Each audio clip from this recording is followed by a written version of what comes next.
여러분, 오늘 아주 도발적인 질문으로 시작해 보겠습니다. 지금 여러분 주머니 속에 있는 혹은 이 영상을 보고 계신 그 스마트폰 말입니다. 만약 이 물건이 앞으로 3년 안에 사라질 운명이라면 여러분은 믿으시겠습니까? 아마 속으로 이렇게 생각하실 겁니다. 아니, 밥 먹을 때도 보고 화장실 갈 때도 보는데 이게 어떻게 사라져? 말도 안 되는 소리 하지 마. 자, 그런데 제 말을 오해하지 마세요. 통화나 인터넷이 안 된다는 게 아닙니다. 우리가 10년 넘게 당연하게 여겨왔던 손바닥만 한 화면에 갇힌 삶, 그 물리적인 형태가 끝난다는 뜻입니다. 그리고 그 거대한 변화의 중심에는 지금 전 세계가 주목하는 삼성의 괴물 같은 칩 하나가 버티고 있습니다. 단순히 삼성전자가 새로운 칩을 만들었다는 식의 지루한 기술 뉴스가 아닙니다. 이건 여러분의 자산, 삼성전자의 주가입니다. 그리고 우리가 세상을 살아가는 방식 자체가 송두리째 바뀌는 돈의 흐름에 대한 이야기입니다. 최근 삼성전자가 발표한 실적 보셨나요? 영업이익만 무려 20조 원입니다. 전년 대비 200%가 넘게 폭증했죠. 시장은 경악했습니다.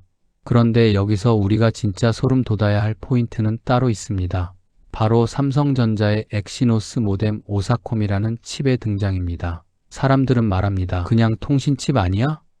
아닙니다. 이건 일론 머스크의 스페이스X, 즉 스타링크와 결합해서 지구상에서 통신 음영 지역이라는 단어 자체를 삭제해버릴 인프라의 열쇠입니다. 이 칩 하나 때문에 지금 금융권에서는 삼성전자의 목표 주가를 20만 원까지 상향 조정하고 있습니다. 도대체 왜일까요?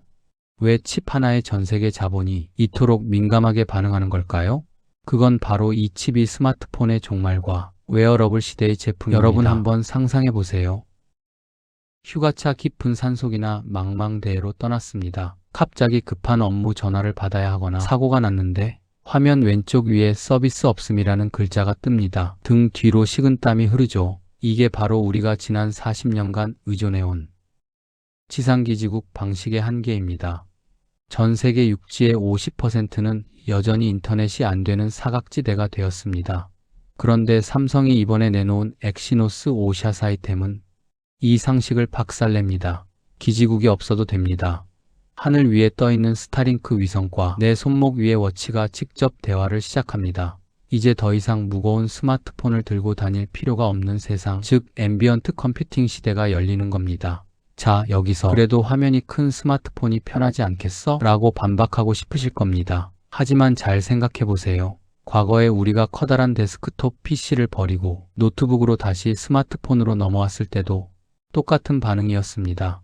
인간은 결국 더 가볍고 더 자유로운 쪽으로 움직입니다. 삼성이 노리는 건 바로 그 지점입니다. 폰이 없어도 되는 세상에서 모든 연결의 핵심인 칩을 지배하겠다는 전략이죠. 지금 삼성전자 주가가 꿈틀거리는 진짜 이유, 그리고 일론 머스크가 왜 삼성과 손을 잡으려 하는지, 그 이면의 잔혹한 비즈니스 전쟁과 우리가 올라타야 할 부의 기회를 지금부터 아주 깊숙이 파헤쳐 보겠습니다. 여기서부터 진짜 재미있어집니다. 끝까지 집중하세요. 이 흐름을 놓치면 여러분은 다음 10년의 자본시장에서 길을 잃게 될지도 모릅니다. 본격적으로 삼성이 숨겨둔 비밀병기 엑시노스 모뎀 54J의 실체를 파헤쳐 보겠습니다. 아마 기계에 관심 없는 분들은 모뎀 칩 하나 바뀐 게 뭐가 그렇게 내수녀라고 하실 수도 있어요. 하지만 여러분, 이건 그냥 부품 하나 갈아 끼운 수준이 아닙니다. 엔진 자체가 바뀐 거예요. 위성통신이라는 게 사실 말은 쉽지 기술적으로는 거의 불가능에 가까운 영역이었습니다. 한번 상상해 보세요. 700km 상공에서 시속 27,000km로 날아가는 위성에 내 손바닥만 한 스마트폰 신호를 정확히 쏜다. 이건 시속 300km로 달리는 KTX 안에서 밖으로 바늘을 던져요. 저 멀리 지나가는 다른 기차의 바늘귀에 끼우는 것만큼이나 어려운 일입니다. 기존에는 이걸 하려면 엄청나게 큰 안테나가 필요했거나 기기가 터질 듯이 뜨거워져야 했습니다. 전력을 어마어마하게 잡아먹었거든요. 그런데 삼성은 이걸 어떻게 해결했을까요? 여기서 바로 전문가들이 콜드칩이라 부르는 마법 같은 기술이 등장합니다. 삼성이 자랑하는 4나노 UV 초미세 공정으로 이 칩을 깎아냈는데 이게 왜 중요하냐고요? 칩이 머리를 쓰면서도 열이 거의 안 납니다. 보통 위성통신을 하면 폰이 뜨거워지면서 성능이 팍 줄어버리는 스루틀링 현상이 생기는데 엑시노스 54칩은 마치 얼음처럼 차갑게 통신을 유지합니다. 그래서 콜드칩인 거죠. 덕분에 손목에 차는 작은 워치나 손가락에 끼는 반지에서도 위성통신을 돌릴 수 있는 물리적 토대가 마련된 겁니다. 이 칩 안에는 아주 영리한 AI 비서가 하나 들어있어 바로 전용 NPU, 즉 신경망 처리 장치입니다. 아까 제가 위성이 엄청나게 빨리 지나간다고 말씀드렸죠? 이때 발생하는 게 도플러 효과라는 건데 신호가 계속 일그러집니다. 기존 기술로는 이걸 잡으려고 폰을 하늘 위로 들고 춤을 춰야 했어요. 제발 연결 좀 되라 하면서 말이죠. 그런데 엑시노스 오사이콤은 이 똑똑한 AI가 위성의 궤도를 미리 예측합니다. 아, 다음 위성이 0.1초 뒤에 저기서 오겠구나 하고 미리 마중을 나가는 거죠.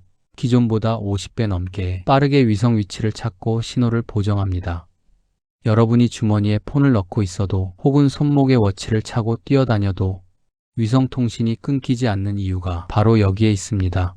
보안 걱정하시는 분들 꼭 계시죠? 위성으로 신호를 쏘면 누가 가로채는 거 아냐? 삼성이 이런 걱정을 놓칠 리가 없죠. 이 칩에는 양자 내성 암호라는 차세대 보안 기술이 탑재되어 있습니다. 미래의 슈퍼컴퓨터보다 수만 배 빠른 양자 컴퓨터가 나와도 해킹하기 어렵게 방어막을 쳐둔 거예요. 자, 여러분, 삼성전자가 왜 이 기술에 목숨을 거는지 이제 좀 감이 오시나요? 단순히 우리 위성 통화된다라고 자랑하려는 게 아닙니다. 퀄컴이나 애플 같은 경쟁자들이 감히 따라오지 못할 기술적 해자를 파고 있는 겁니다.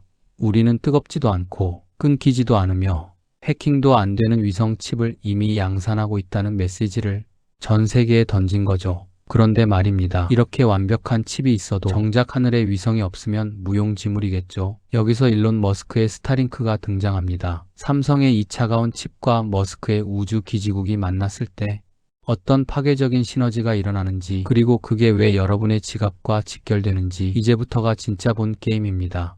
삼성이 만든 이 차가운 칩 엑시노스 544 캐심이 결국 그 신호를 받아줄 우주의 짝꿍이 없으면 아무 의미가 없겠죠. 여기서 등장하는 이름이 바로 일론 머스크, 그리고 그의 스타링크입니다. 여러분, 일론 머스크가 왜 그 엄청난 돈을 들여서 매주 수십 발씩 로켓을 쏘아 올리는지 생각해 보셨나요? 단순히 화성에 가고 싶어서일까요? 아닙니다. 머스크는 지금 전 지구를 거대한 와이파이존으로 만들려고 하는 겁니다. 그런데 최근 스타링크의 행보가 아주 심상치 않습니다. 다이렉트 투셀이라는 기술을 발표했거든요. 이게 진짜 무서운 기술입니다. 예전에는 위성 통신을 하려면 전용 단말기나 커다란 접시 안테나가 필요했죠. 그런데 이 기술은 위성에 아예 지상기지국이랑 똑같은 장비를 달아버립니다. 위성을 그냥 하늘 높이 떠있는 기지국으로 만들어버리는 거예요. 그러면 어떻게 될까요? 여러분이 지금 쓰는 스마트폰이 아무런 장치 없이도 위성을 기지국으로 인식하고 신호를 잡습니다. 그런데 여기서 삼성이 왜 주인공이냐? 바로 스타링크의 이 우주 기지국과 가장 완벽하게 대화할 수 있는 표준 규격을 세계 최초로 칩에 박아 넣은 게 바로 삼성의 엑시노스 544의 칩이기 때문입니다. 머스크가 하늘에 판을 깔면 그 판 위에서 가장 자유롭게 노는 놈은 삼성의 칩을 가진 기기가 되었고, 이건 단순히 기술 협력을 넘어선 삼각동맹의 완성입니다. 한번 잘 보세요. 지상에는 테슬라의 자율주행 전기차가 달리고 하늘 위에는 스페이스X의 스타링크가 떠 있습니다. 그리고 이 둘을 연결하고 제어하는 핵심 반도체를 지금 누가 만들고 있을까요? 네, 바로 삼성전자 파운드리입니다. 삼성은 일론 머스크가 꿈꾸는 모든 것이 연결된 우주 생태계의 심장을 직접 제조하는 파트너가 된 겁니다. 머스크의 우주 인프라와 삼성의 반도체 기술이 결합하는 순간 기존의 통신사들은 엄청난 위협에 직면하게 됩니다. 생각해 보세요. 지금 우리는 매달 비싼 통신 요금을 냅니다. 왜죠?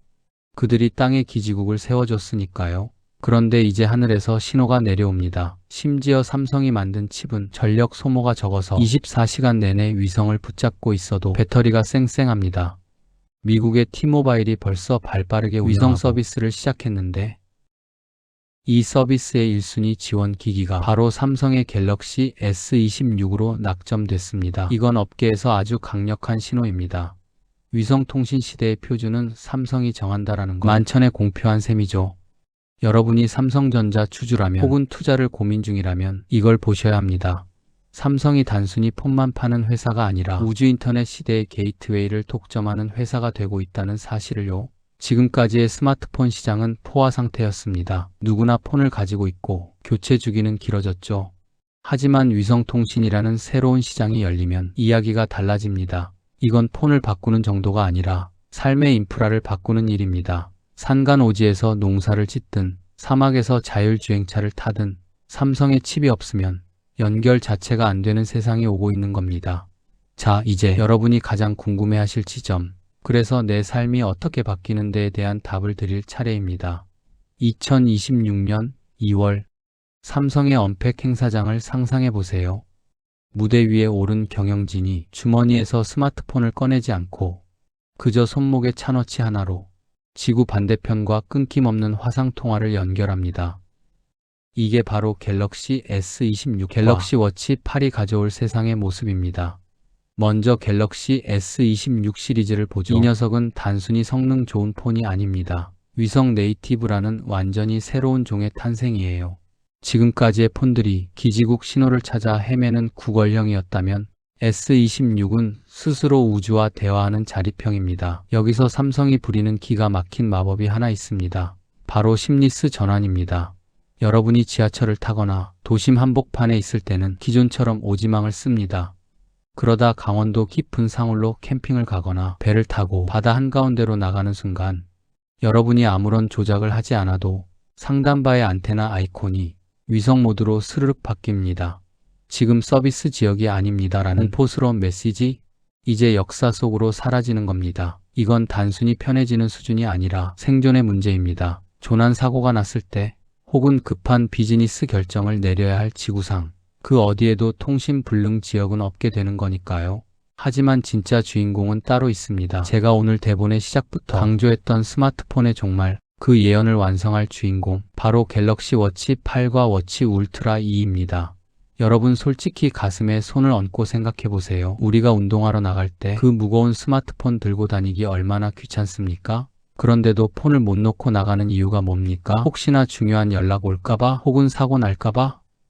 그런데 엑시노스 5400 갤럭시 워치 8은 이 족쇄를 완전히 끊어버립니다. 워치 단독으로 스타링크 위성에 접속합니다. 폰이 집에 있어도, 아니 아예 폰을 꺼놔도 됩니다. 워치만 차고 있으면 에베레스트 정상에서도 카톡을 보내고 태평양 한가운데서 음성통화를 할 수 있습니다. 이게 바로 폰프리 라이프 스타일의 시작입니다. 이제 스마트폰을 사용할 수 있습니다. 핸드폰은 집에서 큰 화면으로 영상이나 게임을 즐기는 엔터테인먼트 기기로 물러나고 우리 몸에 항상 붙어있는 웨어러블 기기가 메인 통신기기 자리를 꿰차게 되는 겁니다.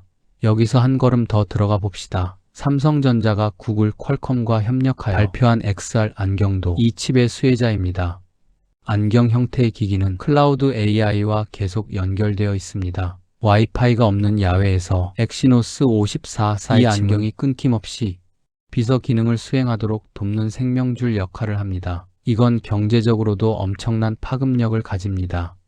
여러분, 애플이 왜 그렇게 애플워치와 비전 프로에 집착하는지 아십니까? 폰은 이제 팔 만큼 팔았기 때문입니다. 이제는 우리 몸의 모든 구석구석을 기기로 점령해야 하는 시대고, 그 연결의 핵심 인프라를 누가 주느냐고 향후 10년의 자본 권력을 결정합니다. 삼성은 지금 그 독점적 지위를 선점하고 있는 겁니다. 퀄컴의 칩을 받아 쓰는 다른 제조사들이 허둥지둥할 때 삼성은 자기네 공장에서 직접 찍어낸 위성통신 칩을 자기네 기기에 가장 먼저 때려 넣고 있습니다. 이 속도 차이가 결국 시장 점유율의 차이로, 그리고 여러분의 주식 계좌 수익률 차이로 이어지는 겁니다. 자, 이제 냉정하게 숫자로 이야기해 봅시다. 기술이 아무리 좋아도 운이 안 되면 그건 그냥 연구소의 장난감일 뿐이죠. 하지만 삼성의 이 엑시노스 54XM은 지금 삼성전자의 주가 지도를 통째로 새로 쓰고 있습니다. 2026년 1월 초 발표된 삼성전자의 실적을 다시 보세요. 20조 원. 이건 단순히 반도체 많이 팔아서 낸 실적이 아닙니다. 시스템 LSI 사업부, 즉 통신칩을 만드는 곳의 기술력이 가시화된 결과입니다. 전문가들은 삼성전자가 메모리 제조사를 넘어 우주 인터넷 시대의 핵심 인프라 공급자로 재평가받아야 한다고 말합니다. 실제로 삼성전자 주가는 올해 들어서만 18%가 넘게 올랐습니다. 2019년 이후 최고의 연초 상승률입니다. 코리아 디스카운트라는 말도 이제 옛말이 되어가고 있습니다. 우주와 AI, 그리고 통신의 융합 분야에서 삼성이 초기 리더십을 확보했기 때문입니다. 여러분, 부자는 세상이 변하는 길목에 미리 가서 서 있는 사람들입니다. 스마트폰 시대가 저물고 웨어러블과 우주통신 시대가 온다는 걸 알았다면 우리는 어디에 투자를 해야 할까요? 삼성이 폰을 잘 만드는 수준에서 머물면 하수입니다. 삼성전자가 우주인터넷의 심장을 독점하고 있구나 라고 읽어내는 분들이 진짜 부의 흐름을 타는 고수들입니다. 물론 이런 생각 드실 겁니다. AI 그래도 삼성이 애플을 이기겠어? 브랜드 가치는 애플이 높을지 모릅니다. 하지만 우주라는 하드웨어 전쟁터에서는 이야기가 다릅니다. 애플은 스스로 칩을 설계는 하지만 생산 시설이 없죠. 하지만 삼성은 설계부터 생산, 그리고 완제품까지 한 번에 다 해내는 전 세계 유일한 기업입니다. 이 수직 계열화의 힘이 우주통신 시대에 강력한 시너지가 내는 겁니다. 일론 머스크와 빌 게이츠 같은 리더들은 이미 스마트폰 시대의 종말을 예고했습니다. 폰 자동차는 그 기능이 우리 주변의 시계, 반지, 안경으로 흩어지는 겁니다. 삼성은 바로 그 흩어진 기기들을 하나로 묶어줄 위성통신칩을 전 세계에서 가장 앞서서 양산하고 있습니다. 지금까지 우리가 알던 상식이 무너지고 있습니다. 기지국이 있어야 전화가 된다? 아닙니다. 스마트폰이 있어야 세상을 본다? 그것도 아닙니다. 이제는 하늘에서 직접 내려오는 정보의 흐름을 누가 가장 잘 받아내느냐가 관건입니다. 그 중심에 삼성이 있고 그 파트너로 일론 머스크가 있습니다. 오늘 이야기가 여러분에게 단순한 기술 정보가 아니라 미래를 읽는 안목과 부의 기회를 잡는 계기가 되길 진심으로 바랍니다. 변화는 예고 없이 찾아오지 않습니다. 이미 숫자로 그리고 기술로 우리에게 신호를 보내고 있습니다. 세상의 돈은 흐릅니다. 그리고 그 흐름은 항상 더 편리하고 더 자유로운 기술을 향해 갑니다. 그 길목에 삼성과 스타링크가 있고 이제 여러분도 그 흐름을 알게 되셨습니다. 오늘 이야기가 유익하셨다면 부의 흐름을 놓치지 않도록 구독과 좋아요 부탁드립니다. 시청해주셔서 감사합니다.